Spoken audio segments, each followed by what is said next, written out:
Okay guys, this is Joby Miguel mo sa vlog. Ano yun? Guys, magpapashout si Sir sa atin kasi medyo naglolo ko yung motor. Ayan. Hello, ma'am! Shout out! Pasama mo. Pasama mo. Oh, diyan ka lang. Huwag mo na patayin, Pops. Oh, huwag mo na patayin.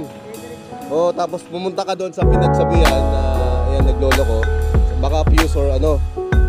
Huwag mo na patayin. Oh, sige, ingat. Ingat. Ingat.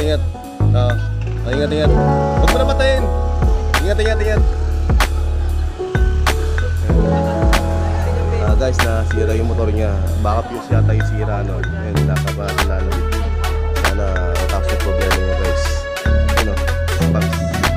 Okay, shoutout tayo, Pops. Please come bumigyan mo sa vlog. Ay guys, mag-arap na tayo. Papunta akong Manila po sa kanya. Makakabang muna tayo. Parang makakita na tayo booking. Tapos bago tayo umuwi. Hey guys, bye-bye. Peace out. Bye-bye.